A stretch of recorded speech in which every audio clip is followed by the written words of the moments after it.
Hey everybody, thanks for joining me. I'm Selena Roan, your host of Close to Death, powered by Fear Paranormal Society. And tonight I have been awaiting this guest for quite a while. It's kind of tough with the time differences that we're in. But without further ado, I'd like to bring on my guest, Rob Demarest.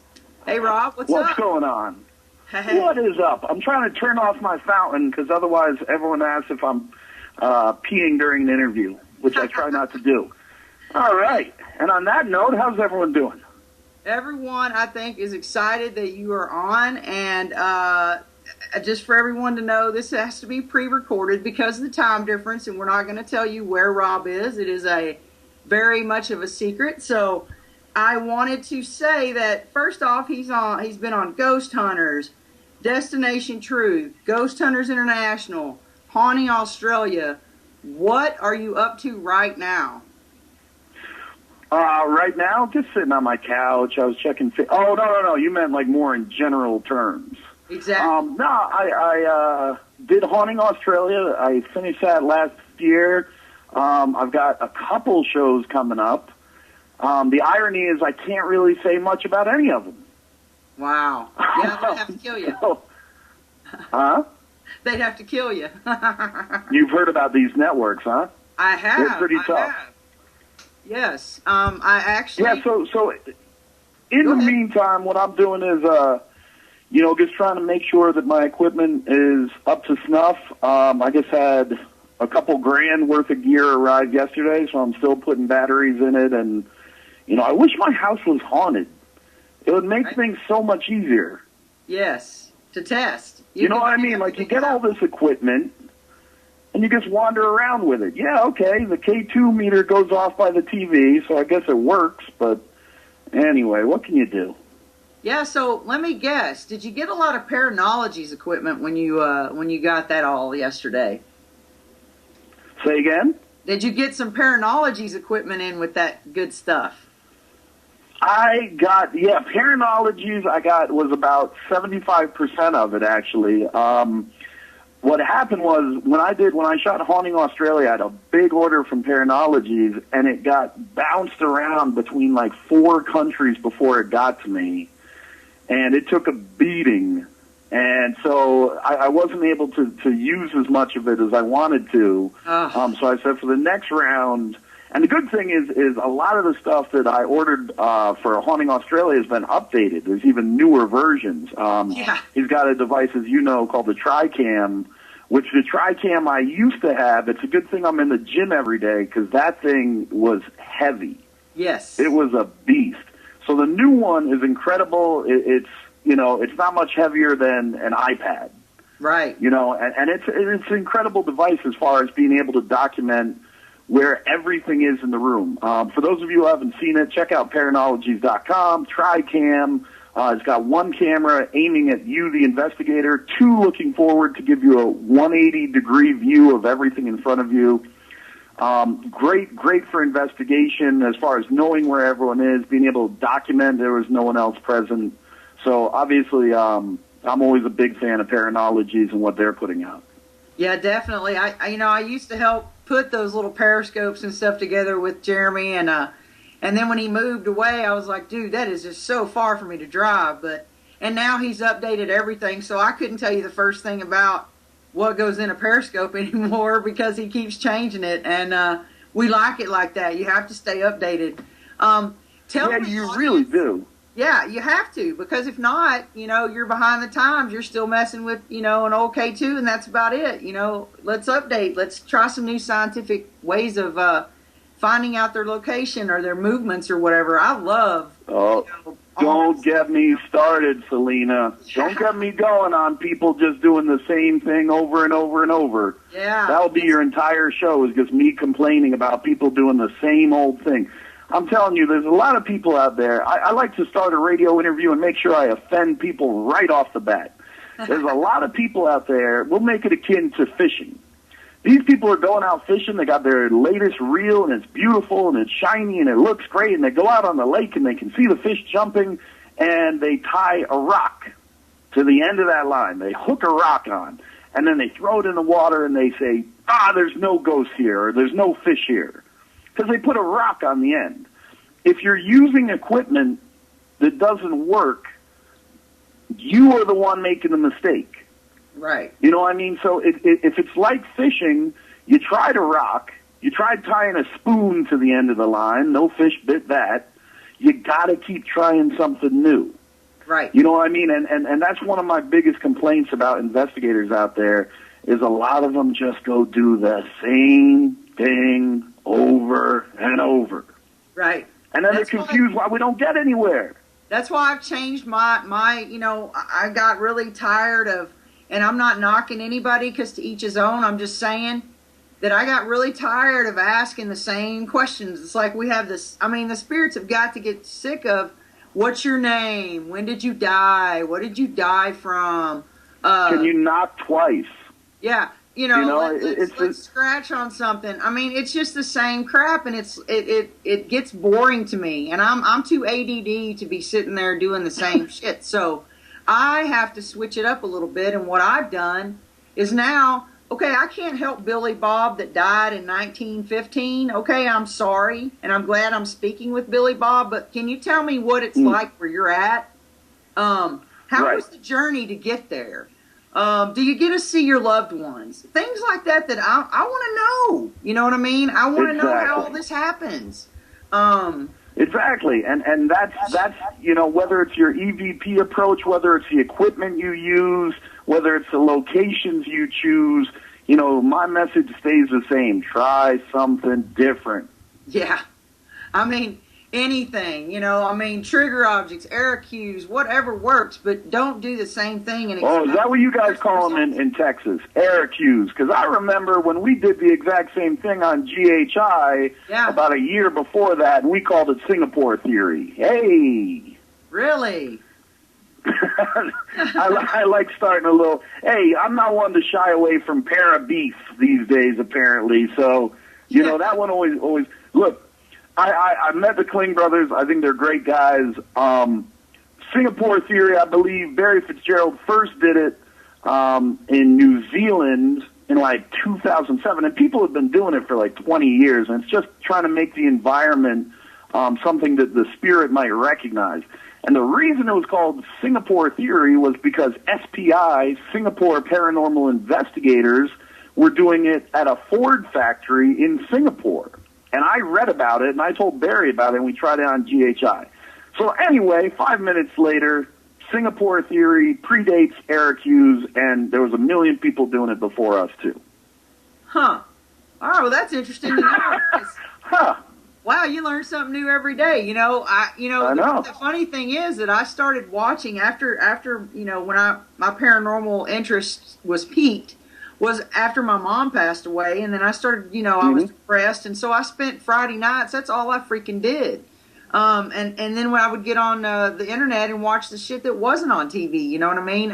Anything paranormal.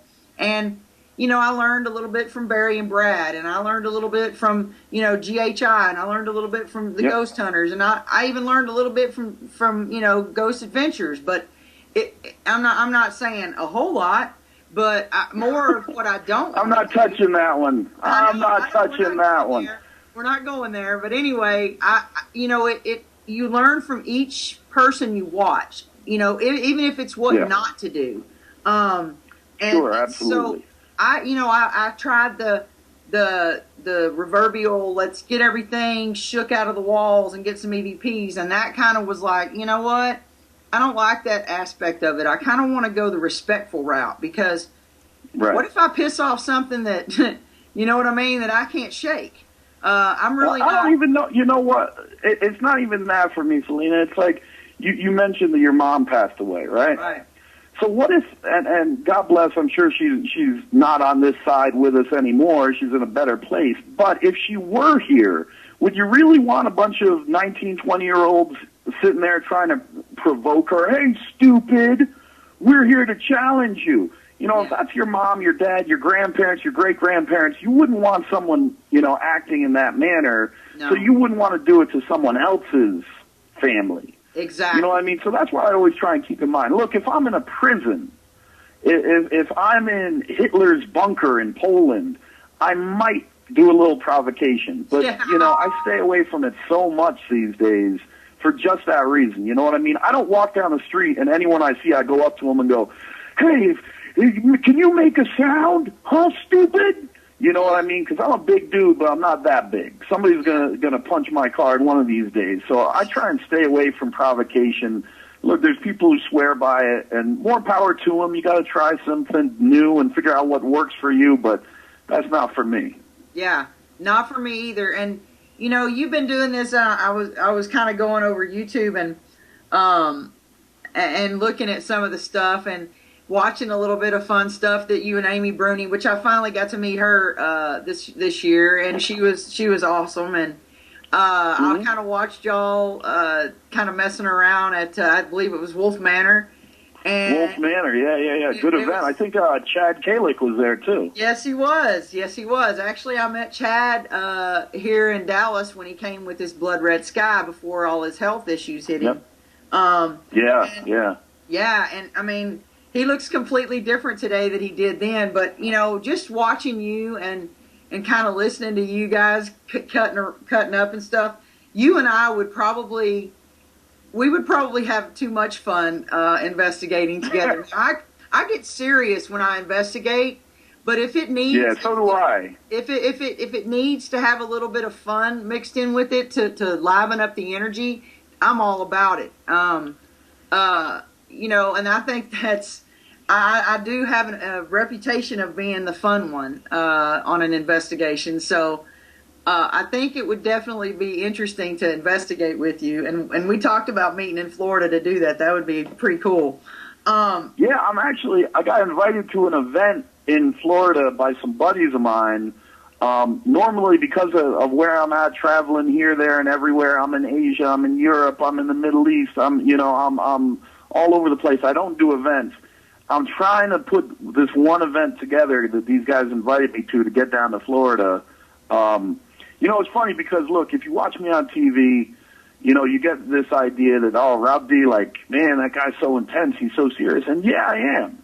You know what I mean? When I'm investigating, I'm very focused on what I want to do. You know what I mean? Like, and what I want to accomplish for that night. Because, look, you know what? I'm going to tell you, I love to sleep. I love sleeping.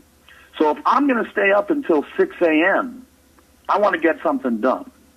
You know what I mean? Like, I want to take a picture. I want to get an EVP. I want to see somebody, you know, see a spirit knock a chair over, whatever it may be. I want to get results. So I stay real focused during the investigation. Once the investigation's over, man, I'm a pain in the backside. You know what I mean? Like, people said, oh, how did you and everyone at Haunting Australia get along? I said, man, I don't know how these people put up with me. I couldn't put up with me. You know, and we were together 24/7 for 5 weeks. Wow. I'm a headache. I'm going to put it that way. I'm a headache. I'm a problem. You know, I can be, because I'm goofing around all the time. Like, if I'm not investigating, it's hard for me to stay serious. Yeah. You know, but yeah, man, like, those guys, Amy's great, Chad's great. I did Wolf Manor a couple times, and actually it was funny because the event didn't have Chad there, and Chad called me up and was like, hey, what's going on? I said, hey, I'm in California. And he actually hopped in the car and drove up to Wolf Manor just to hang out. So he's a good guy. Yeah, you know, I really enjoyed meeting him actually, and his film work is really impressive. And I say that because some of the film work that I have seen has not been as impressive, and I really do, you know, look forward to seeing anything that he has his name on. I mean, it's never, you know, crap. That's for sure. Yeah, to me, the benchmark is American Ghost Hunter, the movie he did with Ryan that told his story because it was so personal, it was so well done. One of my favorite, not even one of, my favorite movie documentary involving the paranormal is Chad and Ryan in that one. You know, I know there's a lot of drama involving Ryan these days and this and that, but hey, you know, for me personally, if we're cool, if we're friends, you got to do something pretty bad. You got to spit on my grandma to make it so we're not going to be friends anymore. You know, I stick by the people I stick by. Right. Well, that's the way I am. That's why I've had my friends since I was. I've been still talk to all my prom dates, which is amazing. And even my ex-boyfriends from 6th and 8th grade, I still am friends with a lot. I have so many of my friends because I am a loyal friend, and you do really have to screw me over to really make me say, you know what, you are out of my life. I can't do this anymore. And you got to keep good people around you too, though. You know, you got to keep those positive people around you, and you got to keep a positive outlook, or this business can really kick your ass. It's amazing because, you know, I've only had the one documentary with Chip Coffey and the Kling brothers, and you know, nobody really knows a whole lot about it. But needless to say, it was a great experience, and I met a really great man in Chip Coffey when I got to do the project. And it also has opened doors for me that I didn't know could be open. The passion for the paranormal started for you rather young as well, like at 16, is that correct? 16 was first investigation, but I was involved with it before that. My mom has always been a huge interest in everything from UFOs to ghosts to Bigfoot, so I kind of started thumbing through her books. She'd take me around, my sister and I, to the abandoned, supposedly haunted houses in the area, you know, from when I was real young. So it's always been of interest to me. You know, I was 16, I investigated Dudleytown in Connecticut, which is supposed to be, according to the Warrens, one of the most haunted abandoned towns in all of America. Didn't have a lot of weird stuff happen there, but it definitely got my interest going. Now, keep in mind, this was 1991, so I had, like, you know, the disposable camera. I don't even know if those were out yet. You know, I was just basically walking around, like, clicking pictures. I didn't know what I was doing. I just said, all right, where's the ghost? What do you mean? What are you talking about, EVP session? So I got to talk to a recorder, go home, and then listen to it and see if the ghosts were talking to me. Why can't they just talk to me? So there was definitely a learning curve there. I don't know how much I picked up in the years since then, but I hope I'm a little better than I was. Yeah, exactly. I mean, when I first started, you know, it was mainly what I watched on TV, I just tried to duplicate. But when you do it long enough and you start really studying, you know, why these things are happening, possibilities of why these things are happening, let's put it that way, excuse me, you do learn a lot as you go, and you learn a lot, like I said, from different teams and different people. We were talking last night on Eric's show about how there's a lot of discord within the paranormal community, how there's a lot of, you know, competition issues, and it's like, you know, we're all going after the same exact goal, and I know not everyone is going to get along, and not everybody's going to be friends and hold hands and sing Kumbaya, but you know, sharing the information and furthering the study of the field is kind of where I'm at, and I try to really stay out of all the kind of negative kind of stuff, and I know it happens because I've been targeted before for doing the right thing. But right. You know, you just stick to your guns, and you, like you said, you stick to the people you stick by, and you got to keep your head up in this field. Yeah, I mean, look, here's the thing.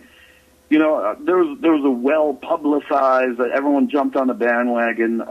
Little quick flare up between me and Zach, and he said what he said, or actually I should say I started it. I said what I say, he said what he said, and everyone said, "Oh, you're against para-unity."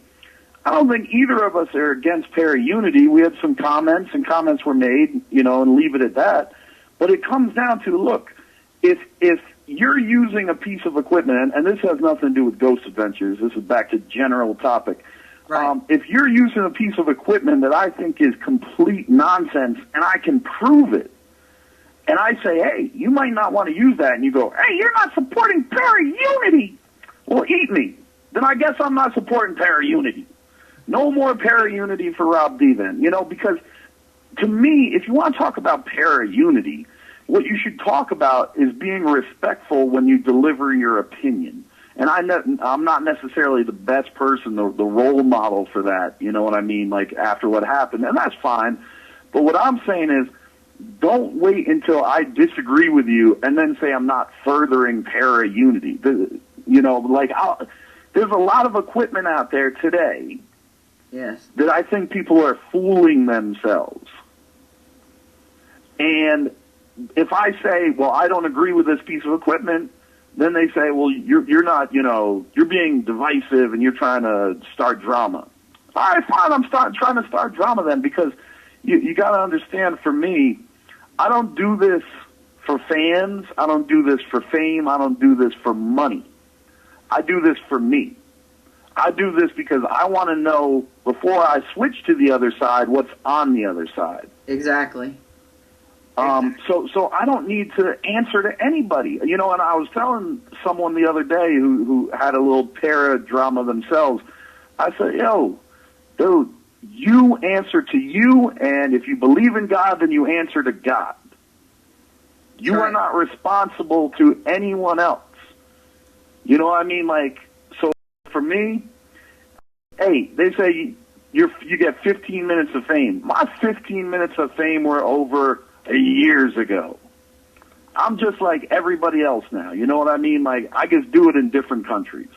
Right. I just take a jet to get to an investigation.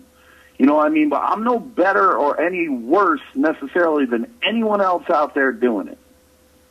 Right. And that's exactly right. That's nail on the head. I was going to ask you too, in all of your travels, which God knows you've had so many, and how cool is that to have been to castles and things that you've been to. You have complete dream jobs sometimes on some locations, like you said, others not so much. Have you ever in your whole entire time had any type of experience with doppelgangers? Not me personally. Okay. But there was a case, I don't want to put names out there because they're not the ones telling the story, but I was there. There was a case in New Zealand where there was a photograph taken by someone of someone. Can I get any more vague? There was a picture taken of someone during the investigation, and when you looked at the picture, you could see the investigator, and then next to them, the face of of the same investigator, but looking completely different. They say, oh, it's transconfiguration and da-da-da. I say, hey, I don't know about all that Harry Potter terminology, but it was pretty weird. It wasn't like double. It wasn't like a face and then the same face. You'd say, oh, it's like an exposure issue. There was two faces of the same person, and they looked different. But it wound up, I don't think it was even on the show because, they want to keep things in terms you can understand. Yeah. So you say doppelganger, you say transconfiguration, you say all these things, and people go, what the hell's that got to do with an EVP? And where's the EMF and all that? So if you don't keep it in terms that the public understands and the TV producers, they don't want to get too crazy. They want to keep it basic. So yeah, we had something weird happen in New Zealand with that. Me personally, there's only one Rob D. Nobody copies that. Well, the reason I ask is because that was one of the experiences that catapulted me even further into wanting the answers, is because I saw my best friend's doppelganger. And it was 2 days before he went in the hospital, and he never came back out. And it freaked my freak so bad that I have not yet still determined how in the hell that even occurs. I have not even the slightest idea. I hate to jump in on you, but that's something that I've been interested in for some time. Do you know that apparitions, a couple hundred years ago, there was almost as many reports of apparitions of the living as there was of the dead? Wow. In England, people would say, oh yes, Jonathan, walked through my room at 8. Turns out Jonathan was sick in hospital 200 miles away and died at 8:30. So when he was seen, he was still alive, but there's no way he could have been there. And you don't hear about those kind of cases very much anymore. So you bring up what used to be a very prevalent idea in the paranormal of someone being seen in two places at once who has not passed on, and you just don't hear about it very often. Wow. Yeah, it completely blew me away because my friend had stage 4 lung cancer. He had an eighth of a lung left. He could not move hardly at all. I was downstairs, he was upstairs, and I swear to you, as I'm sitting here today, he was standing in my doorway staring at me. And he was never a weird dude like that, you know, where he would come and just stare at you. He wasn't a starer. No, he wasn't a freak or anything like that. He was just real laid back kind of guy, you know. And when I said, you know, Kenny, are you okay? Because he was on, you know, morphine.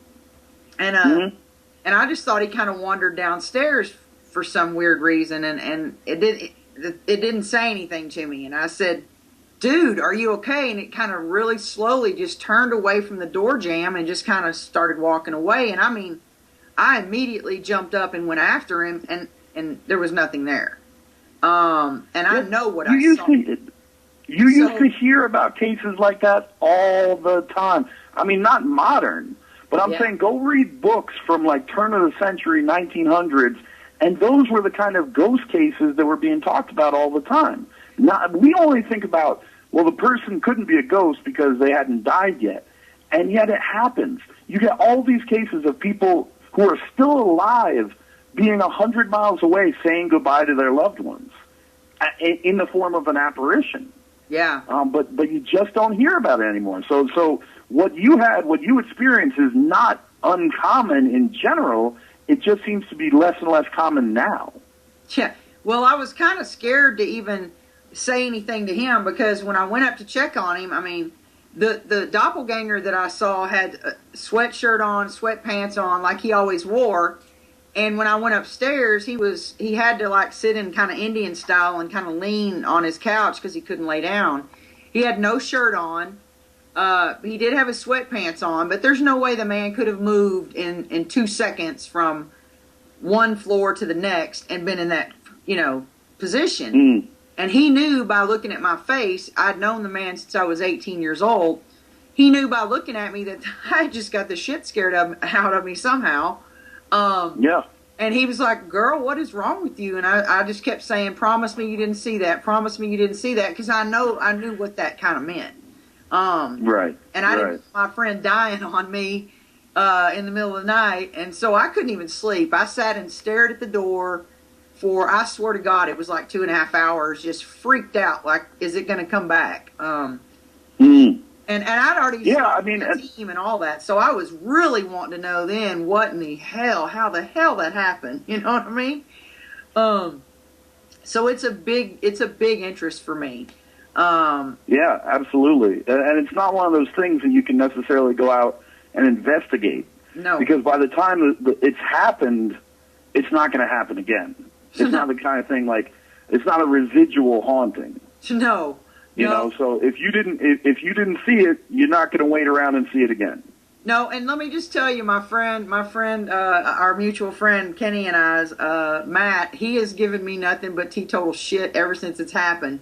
Because I'm like, dude, I know what I saw, and he's like, yeah, whatever, and I'm like, man, I'm telling you, and so nobody believes me, but I'm telling you, it changed me, like nothing else has. I mean, losing my mom was one thing, but when you see your best friend standing there and then 2 days later he's in the hospital and then a week or two later he's dead, it kind of does something to you. So I'm extremely interested in the doppelganger thing. So of all the places that you've been to, what is the one experience that actually stands out to you?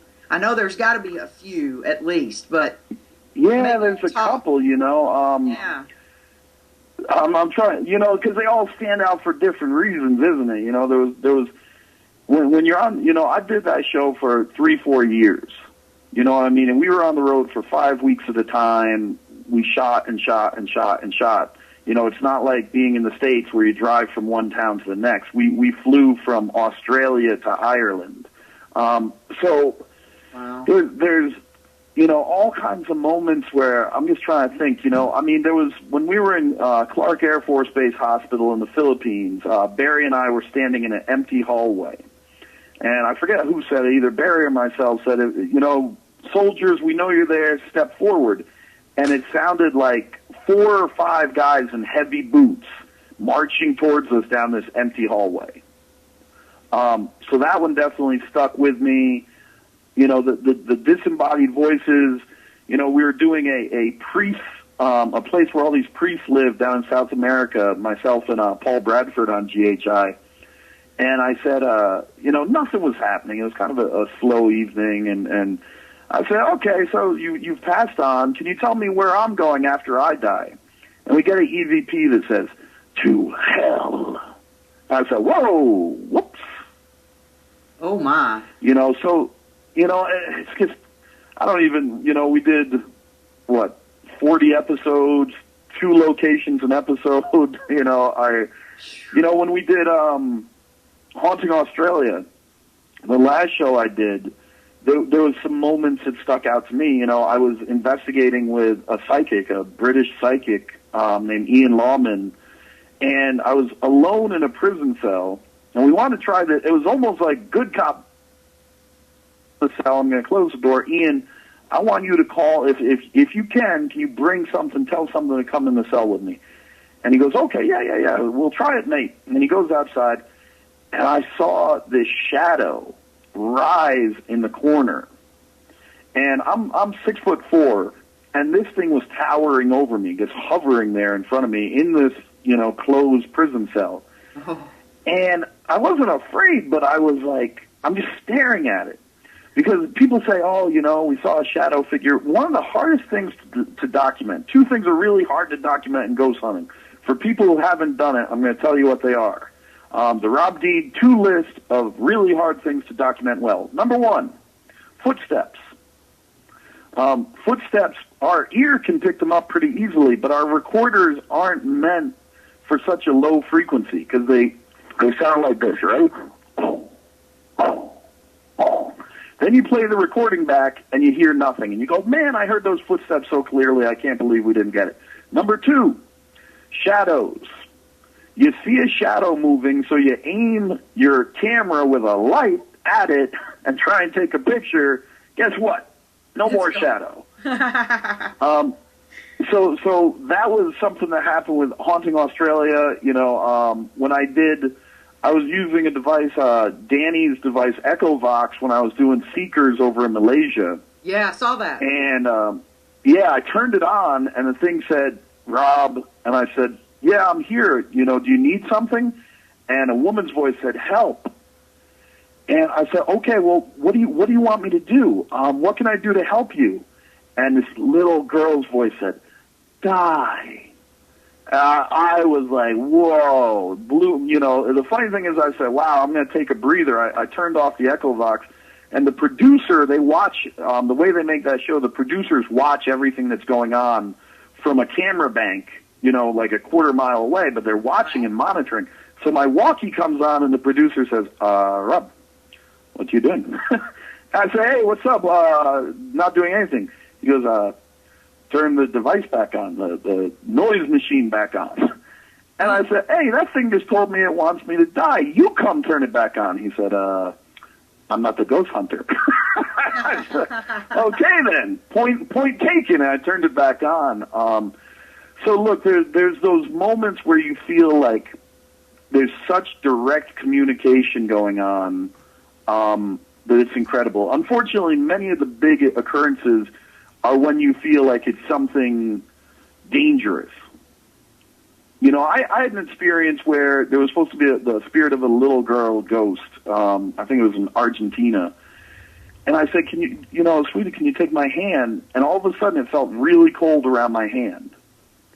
And so why doesn't that come up on the top of my list of experiences when I think back of all the places I've gone? And it's probably because it wasn't menacing. We remember those moments where we said, ooh, that was spooky. Yeah. There's something sweet and heartwarming happens. We kind of go, oh, that was neat, and move on. Right. Well, in New Orleans, when I was just down there for an event at the Andrew Jackson, I was down there with the guys from Deep South Paranormal, Kevin and Randy, really cool guys, and then Chris Melanson. And I had been in a room with 5 other women, one being a medium, another being an empath, such as myself, and then there was a lady, an older lady there who actually could speak French. And she was like, "Oui, oui, baby," and all this stuff. And I was like, I don't even give a damn what she's saying. That's pretty hot. And the next thing I know, we were having activity with a little boy. There was the little boys that died in a fire there, and there was also a little boy that fell over a stairwell and fell to his death. This I felt for the first time. I felt spirits move by me, touch me. I can feel the temperature drop and stuff like that, things like that I've felt before. We were all sitting Indian style on the floor, and this little spirit boy sat right next to me on the right-hand side of me after I told him that I have a son. I guess, I don't know what it was. Animals and spirits are always like, I'm a ghost magnet, I guess. He sat right next to me, and I had my hand kind of on my knee or whatever, and I go, okay, my whole entire pinky and like, my 4th finger got really, really cold, like he was holding my hand. That sticks out to me because that was amazing. The periscope that I had sitting right there, it also went off, so it was like a validation that. Right. Because definitely in New Orleans, when we were there, it was not cold. There was no drafts to be had. So it was a definite spirit sitting next to me, and that sticks out with me. And I thought that was so sweet that he tried to hold my hand. But things like that, get out, you're going to die, things like that, definitely stick out in one's memory. I mean, I remember doing, in New Orleans, I did a crack house that used to be a brothel. It had been a pharmacy. It had been a heroin den. But it was like a public event thing. I wasn't, this was pre-GHI. I just thought, I'll tag along, see what they're up to. And they got this guy with dowsing rods. And he's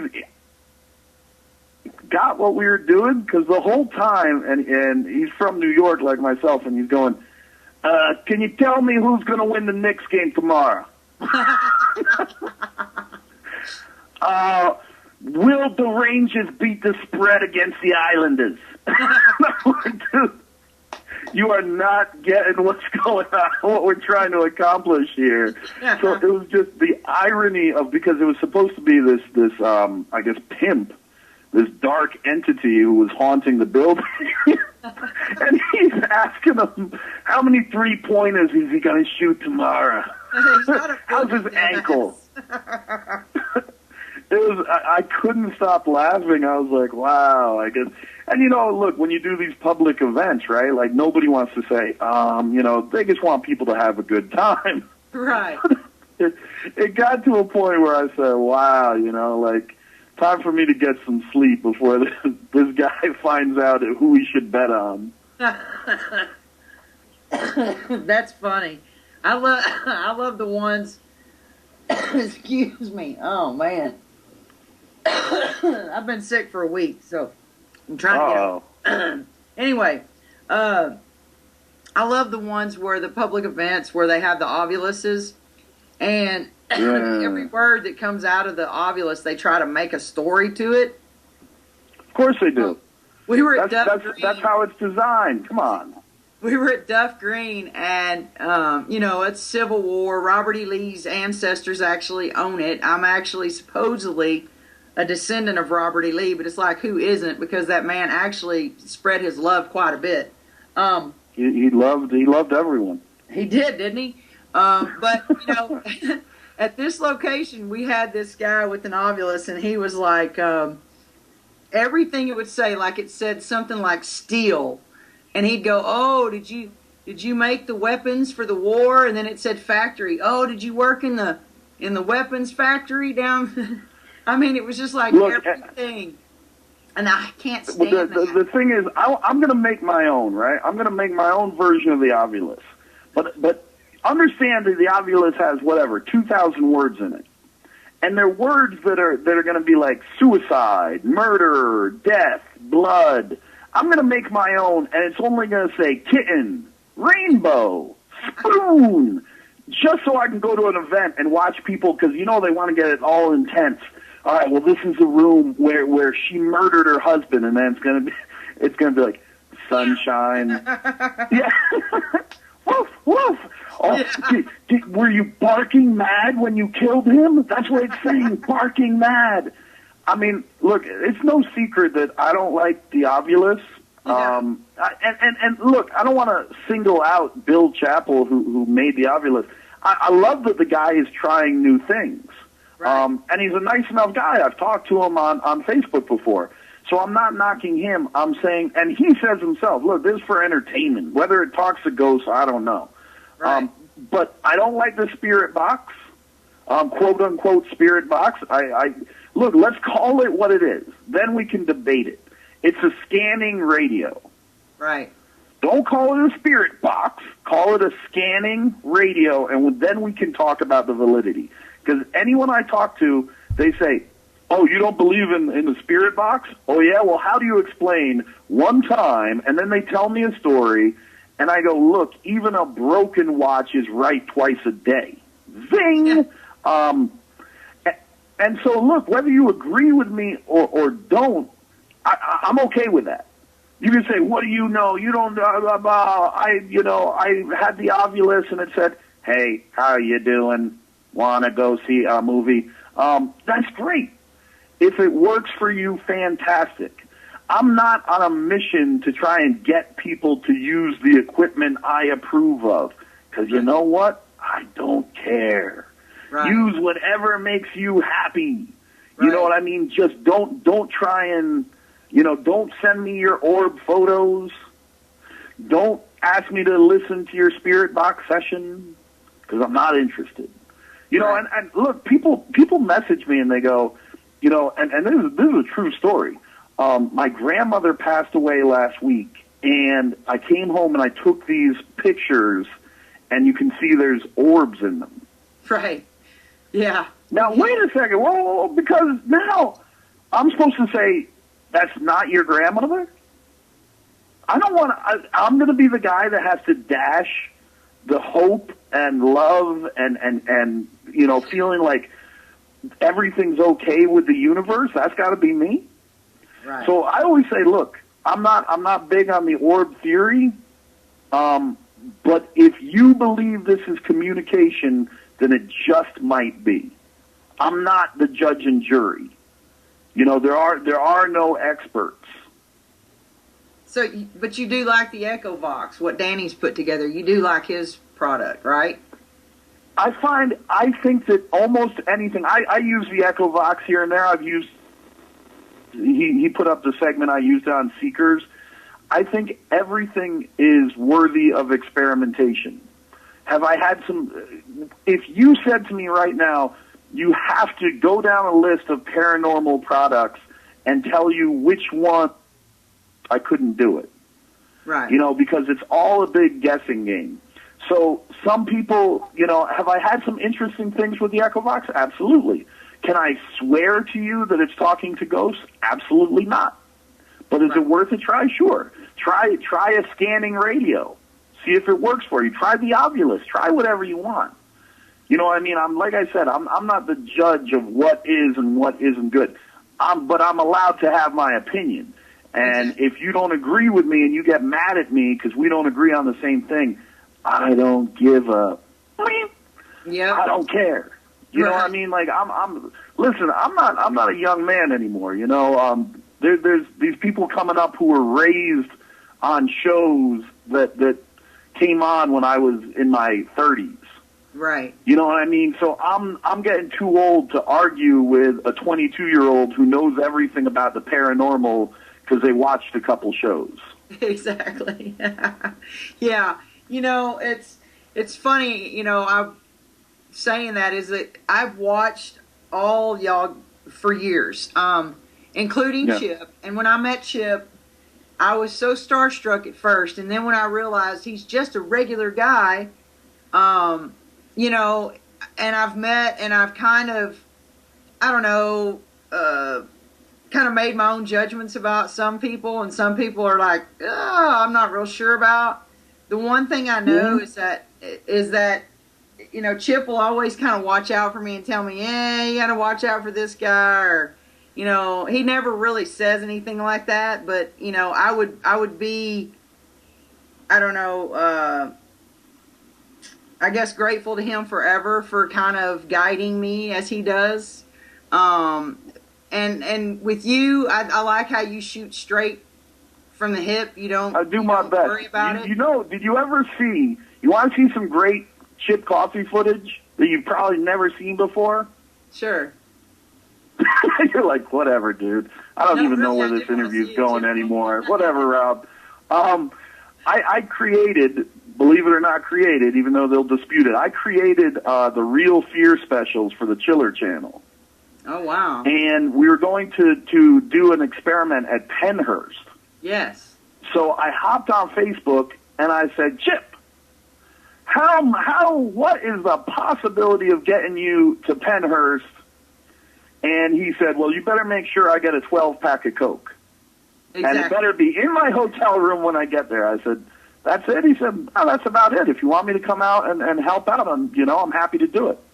And he did it. And the producers came to me and they said, man, thank you, Rob. Thank you for bringing Chip. He was fantastic. It made for just such an incredible segment. And it was actually reuniting Chip and Katrina from Paranormal State for the first time since the end of Paranormal State on the Real Fear special, the second Real Fear special. Yes, and I was really proud of both of those. We made two 2-hour specials, and it's just so different. You know, we had John Zaffis on there. Obviously we had Chip, which was a highlight. We had one of my friends who was the same segment that Chip was on, one of my buddies, Dr. Ed Modestino, who was a brain expert, doctorate in brain neurology, had him on there, and he was terrific and explained things and broke it down in ways that you just don't see on many of these shows.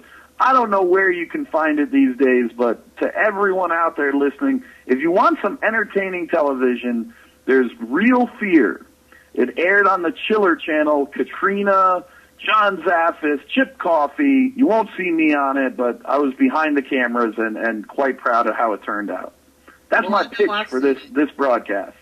I know I've seen it, trust me, and they are very good. I would love to meet Katrina Weidman, and I have been almost stalking John Zaffis to be on my show for I don't know how long, and I was told don't give up on him. He's just very busy. So I'm glad I didn't have to stalk you too much, and I am so glad. All you had to do was give me a T-shirt, man. I don't hide the fact. Listen. You know, I got these people say, hey, Rob, he's a has-been. You're damn right I'm a has-been. I'm not on TV right now. If you give me a T-shirt, I'll do your radio show. And as you know, remind me 16 times, and I'll be on time. Exactly, and he was right on time. And, man, I really appreciate you taking your time out and doing this for me. Oh, no problem. No problem at all. I can't wait to see your projects that you can't talk about. Yeah, no, I mean, like I said, I don't hold myself above anyone else. Yeah, I was on a TV show, but 2 years ago there was 50 ghost hunting shows. Which means you say about 6 people per show. There's about 300 of us who were on these shows here and there, right? My ghost story had another 1,000 people on it. Yeah. So do I consider myself like some Paris celeb? Heck no. You know, maybe back in the day, a couple of years ago, but not anymore. I'm a ghost hunter. I'm flattered that people still want to hear me run my mouth. Well, you know what? Anytime, dude, anytime. And I appreciate it. There you go.